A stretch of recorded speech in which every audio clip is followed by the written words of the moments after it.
Hi everyone, my name is Girish Rao. Thanks for watching this video. This video was brought to you by Finxter Academy.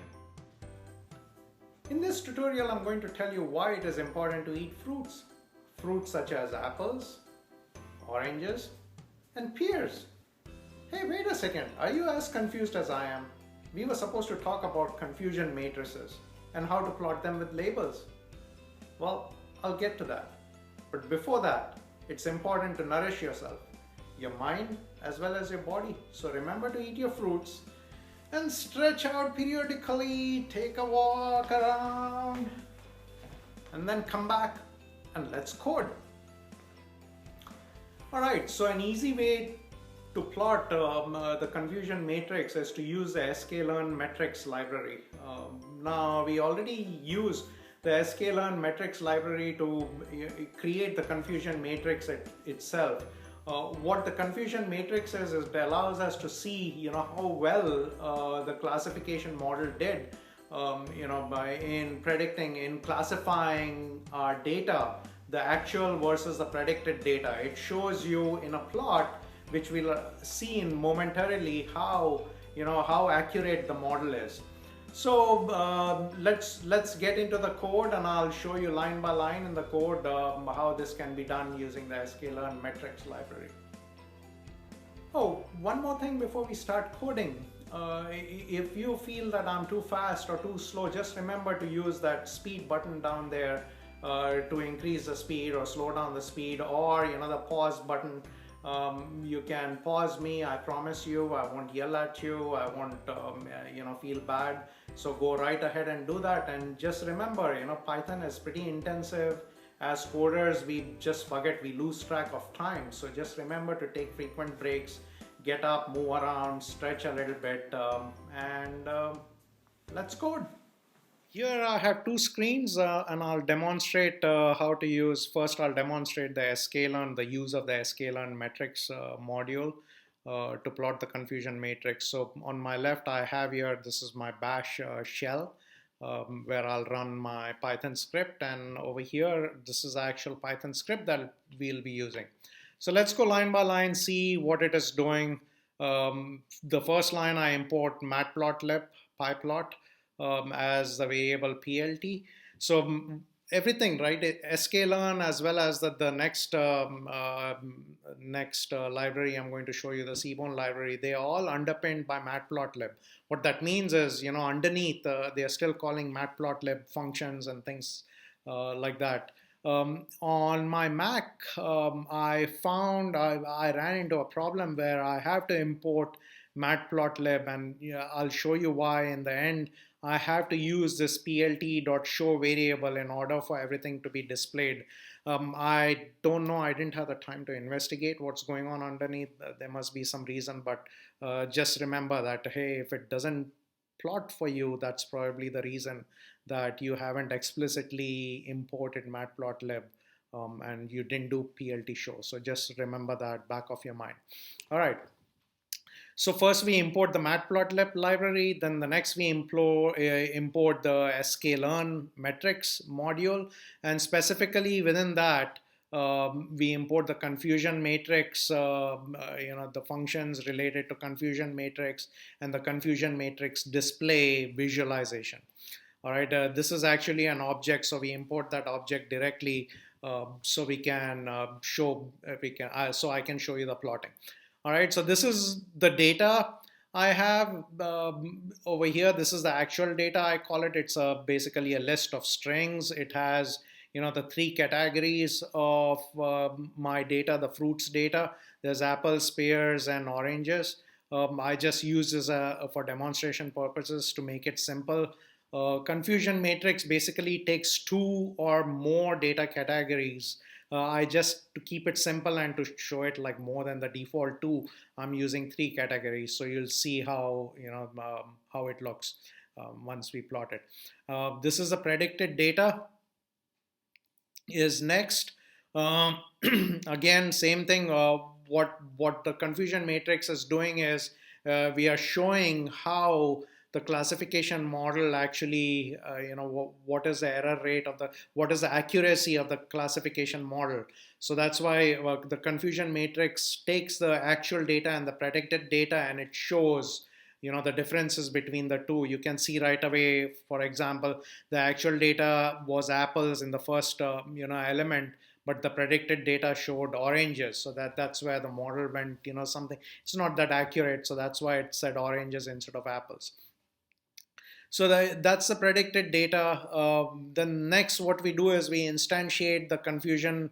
We call the confusion matrix function, and we instantiate a variable called confusion matrix. We give it the actual data and the predicted data. The advantage of this method is we don't have to keep running a classifier again. Many times what happens is running the classifier is extremely expensive in terms of time. So you don't want to keep doing it again and again. So the great value about this method is that we can just take the already classified data and run the confusion matrix function on it to be able to display it. So after that, we just print the confusion matrix. It'll show you what was actually done, the calculations.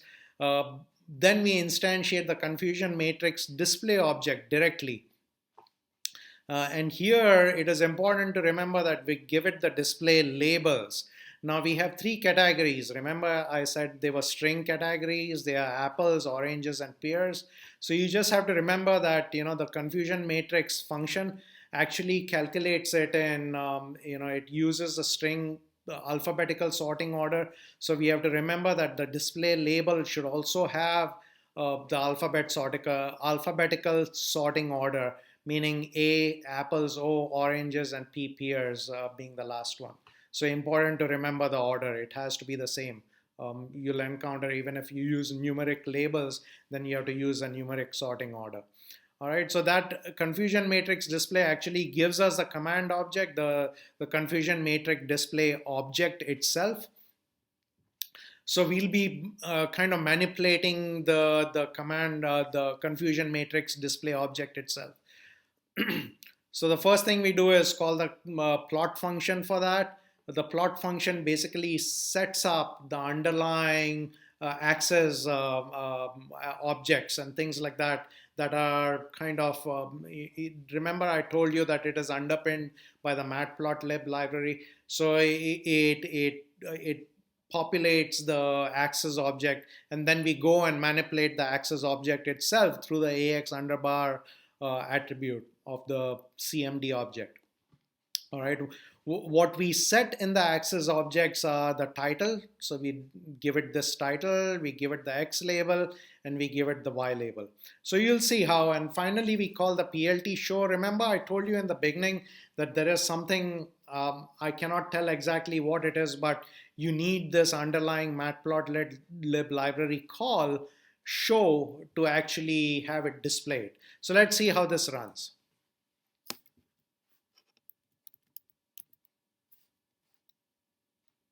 So I call my script fruits sklearn.py. I saved it in that file, and I'll call it using Python.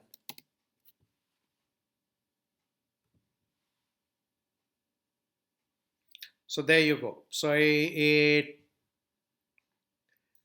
kind of plotted this. This is the confusion matrix. This is what the data is. So you'll see that on this axis, the x-axis is the actual fruits. The categories are apples, oranges, and pears. I told you they were alphabetical sorting order, so A, O, and P.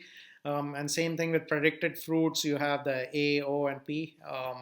And the y-axis shows the predicted, and it will show you the accuracy, meaning it was supposed to be 14 apples, but predicted function showed 11 apples and 3 oranges. So and instead over here predicted 6 oranges instead of the actual 3 oranges, and so on. So it shows you that the confusion matrix, remember the print CM we did, that's shown over here. The print CM is shown over here.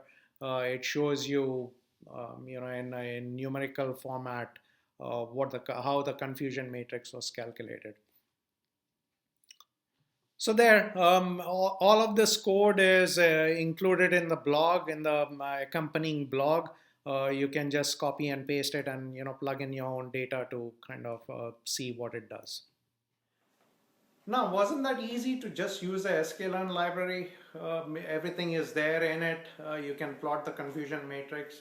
Now, Python, there's Python creators have created, Python developers, the tool developers, they always create many ways, to do things. And same thing with confusion matrices too. There's, sklearn is one way. There's many other ways which, you can go out, research, you'll find many other ways. Another easy way I found was to use the Seaborn library. Seaborn is like a visualization library. It allows you, one thing I forgot was both sklearn as well as the Seaborn library, they all underpinned underneath, or what they are built on is the matplotlib library. So they are just built upon this matplotlib library, so they provide excellent features and things like that for plotting various stock plots and things, scatter plots, and various other visualizations that you might need for showing your data. So let's see how the Seaborn library is used. Again, I have a set code. I'll take you line by line through it and show you how easy it is to plot the confusion matrix using the sklearn library. All right, so here in this one, same setup as before. I have my bash shell over here and I have my Python script over here. This uses the Seaborn library as I showed you. The thing is, we still need the sklearn metrics library, import the sklearn metrics library to create the confusion matrix itself. So here we are, first thing, same thing as before, import the matplotlib library. Then we import the sklearn metrics library to actually compute the confusion matrix. And finally, we import the Seaborn library for the visualization part of it. So again, same thing, actual data, our predicted data, same as before, same as the previous example. I call the confusion matrix function to create the confusion matrix object. So it actually calculates it. I print it over here. And then now here is the difference between Seaborn and sklearn. The plotting using sklearn is I am using the heat map function to actually populate the axes object, the subplot that is, So I'm actually getting the axes object, and all of the rest of the stuff I'm doing it directly. The difference between sklearn, that's the difference between sklearn and the Seaborn libraries, that the Seaborn library gives me the actual axis object, whereas the sklearn, the plotting visualization routines within sklearn, what they do is they give us kind of access to the axis object through the attribute they have, and then we have to use all the access functions rather than the actual object itself, to make to add the labels or add the title and things like that. So minor differences. I don't know which one is better. You decide as a coder, which one is better for your situation. I just wanted to show you the slight differences between the two. So again, we call the SNS heat map routine. We pass it like this annotation. We say, or there are many parameters to kind of tailor make what the confusion matrix looks like. So this anot equals true. It says, to print the values within the boxes. And the FMT equals G just says don't print it in scientific notation. And then we have the access object. We just print the title, what the labels that we need, predicted fruits, actual fruits. And then again, I told you about the tick labels and the sorting order as before. We use the display labels in sklearn. Here we actually use the access object attributes and functions called set tick labels. Give it the same AOP order, the alphabetical sorting order, so apples, oranges, and pears for the x-axis as well as the y-axis. And then finally, we call the PLT show to actually display it. So let's see how this one works. So here it goes, and here we have it. So note the slight default color scheme is different between note that the default color scheme is different between the Seaborn and the sklearn. confusion matrices. I'm sure there is, if you research it and you go in, there are various attributes probably to tweak it. I know in Seaborn, I think to the heat map function itself, you give it the CMap. Like you have these various attributes, you give it the CMAP attribute. To change the color scheme. They have stock color schemes that you can use to change it.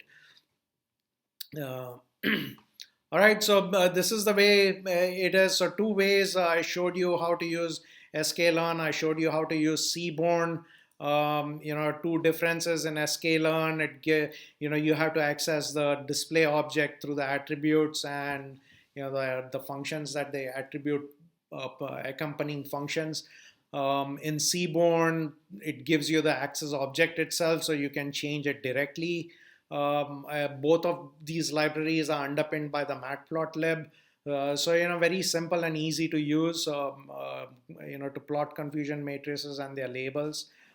So there I showed you 2 easy ways, real easy ways to plot the confusion matrix, one using sklearn, the other one using the Seaborn library. Real easy short code to plot the confusion matrix using your data, your actual and predicted values. There's a lot more. The underpinning is still done using matplotlib, so you could use just a plain vanilla matplotlib and figure out ways to plot the confusion matrix. You'll have to do probably a lot of digging and research before you can get a nice confusion matrix. But using the 2 sklearn and Seaborn libraries, they have packed in a lot of functionality, so you don't have to do that. Your code can still remain terse. All you need to do is import those libraries. Pros and cons, some libraries are huge, so when you include it, it takes some time to load and run, so that's probably why you might need to do some research to find out what is the best situation for you. But there you go, 2 easy ways to plot confusion matrix with labels. Well, that's it. I hope you learned something useful in this tutorial. Thanks for watching it. This tutorial was brought to you by Finxter Academy.